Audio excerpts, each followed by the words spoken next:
बिस्मिल्लाहिर्रहमानिर्रहीम। अस्सलाम वालेकुम नाज़रीन किराम, जैसा कि आपके इल्म में कि कौमी असम्बली ने supreme court practice and procedure bill की मंजूरी दे दी है। इसमें एक तरमीम लाई गई है जिसके तहत सुप्रीम कोर्ट का चीफ जस्टिस आज खुद नोटिस लेते हुए 2 सीनियर जजों से मशावरत करेगा। ये कमेटी कायम होगी। अब चीफ जस्टिस आज खुद नोटिस नहीं दे सकेगा। पहले तो यही होता रहा है कि तमाम बैरियर्स जो हैं उनको क्रॉस करके सुप्रीम कोर्ट के चीफ जस्टिस आज खुद किसी का नोटिस लेकर बराह रास्त उसकी समाअत कर लेते थे। अब उसके लिए एक तरीकाकार तय हो गया है। सेनेट से भी मंजूरी हो जाएगी और उसके बाद इसे कानून की हैसियत हासिल हो जाएगी। सदर ममलकत मुमकिन है एक बार इस कानून को दोबारा वापस भी भिजवा दें, लेकिन बहरहाल ये एक अब तयशुदा बात है कि ये कानून बनेगा। नाज़रीन किराम, हम इस मौजू पर आपसे तफसील के साथ गुफ्तगू करेंगे। कबल इसके आगे बढ़े, अगर आपने मेरा यूट्यूब चैनल अब तक सब्सक्राइब नहीं किया तो उसे फौरी तौर पर सब्सक्राइब करें और आइकॉन का वो बटन दबाना ना भूलिए कि जब हम वीडियो लोड करें तो सबसे पहले आपको इत्तला मिले। नाज़रीन किराम, ये सुप्रीम कोर्ट के जो चीफ जस्टिस के इख्तियारात है, एक लिहाज से तो ये पर काटने वाली बात है। बेपनाह इख्तियारात थे। नवाज शरीफ के खिलाफ भी कार्रवाई हुई, आज खुद नोटिस। यूसुफ रज़ा गिलानी को सजा हुई, जहांगीर तरीन को हुई। अब इसमें एक तरमीम कर दी गई है, मोहसिन दावड़ की तरमीम है, जिसके तहत नवाज शरीफ को भी अपील का हक मिल गया। अब कौमी असम्बली से बिल की मंजूरी के बाद माजी की सजाओं को भी एक बार चैलेंज करने की इजाज़त होगी। तो ये अपील का हक होगा। नवाज शरीफ पाकिस्तान आएंगे, अदालत से रजू करेंगे, नया बेंच कायम होगा और फिर उसके बाद जो अल्लाह फैसला करता है फिर होगा।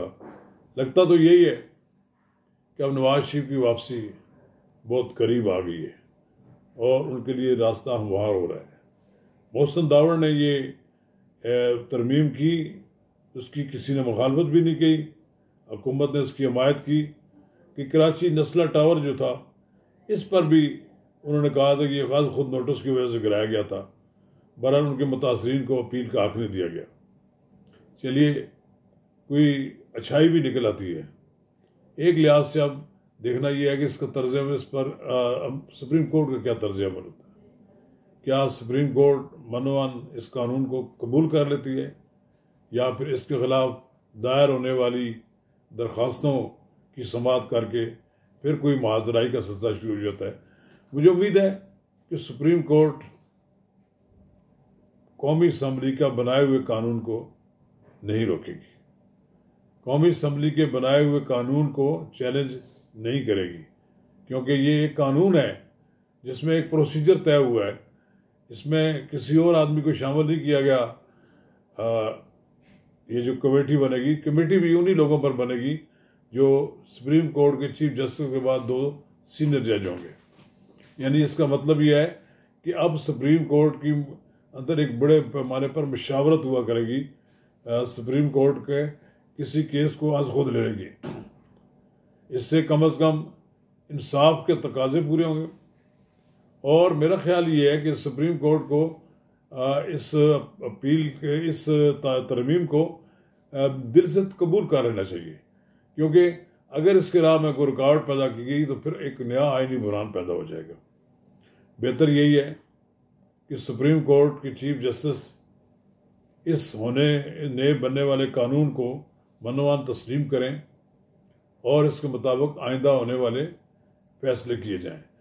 क्योंकि ये अगरचे ऐसा तासर तो मिलता है कि शायद मुकन्ना और अदलिया के दरमियान कोई तनाव है और फासले पैदा हो गए हैं और ये फासले बढ़ रहे हैं, लेकिन मेरा ख्याल ये है कि अगर रियासती अदारे एक दूसरे से टकराने के बजाय, तसादम की तरफ जाने के बजाय मुफाहमत की सोचें तो आइन पे अमल दरामद की भी सूरत हाल निकल आएगी और ऐसा माहौल पैदा हो जाएगा कि जिससे एक खुशगवार माहौल होगा, जिसमें आइनी अमूर पर जो सुप्रीम कोर्ट में आए रोज़ लोग आते रहे चैलेंज करते हैं, उनको भी एक मालूम हो जाएगा कि अब मर्जी के बेंच नहीं होंगे।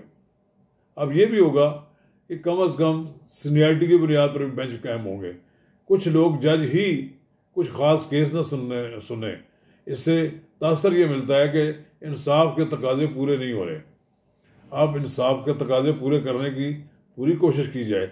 ये सुप्रीम कोर्ट के बारे में अक्सर लोग ये बात करते हैं कि कुछ केसेस ऐसे हैं कि जो सिर्फ 2-3 जजों को ही उन्हीं को केस सुनाए जाए, उन्हें लगाए जाते थे। अब सारे के सारे केस बांट कर लगाएं और हर जज को उसमें शामिल करने की, अकोमोडेट करने की कोशिश की जाए। कुछ लोगों को, जजों को बिल्कुल अलग थलग कर दिया जाए, ये भी दुरुस्त नहीं है। इससे इंसाफ का जो बोलबाला है उसके बारे में भी सवालात उठते हैं। अब बड़ा एक इशू है कि इमरान खान के केसेस की समाअत कुछ ख़ास जज ही करें, तो ये भी ठीक नहीं है। अब इमरान खान साहब को अदालतें मुसलसल ज़मानत दर ज़मानत दी जा रही हैं और हुकूमत बेबस नज़र आती है, ये भी ठीक नहीं है। अब इमरान खान साहब को जज को धमकी देने वाले केस में पेश नहीं हुए तो फिर उनके वारंट गिरफ्तारी जारी हो गए। वो हर गिरफ्तारी से बचने के लिए वो अदालत के पीछे छुप जाते हैं, ज़मानतों के पीछे छुप जाते हैं। अब ये सिलसिला ख़त्म होना चाहिए और मुझे उम्मीद है कि आने वाले दिनों में इंसाफ का बोलबाला होगा और कौमी असम्बली और पार्लियामेंट के अंदर जो की गई कानून साजी है, इससे बहुत से इबाम दूर हो जाएंगे और एक लिहाज से आप कह सकते हैं कि आइंदा आने वाले दिनों में कोई सुप्रीम कोर्ट में भी कोई मनमानी नहीं कर सकेगा और कोई जो अपील के लिए गया हुआ है उसको भी रिलीफ मिलेगा। इससे कम अज़ कम एक तासर उजागर होगा कि सुप्रीम कोर्ट में इंसाफ होता दिखाई दे रहा है। शुक्रिया।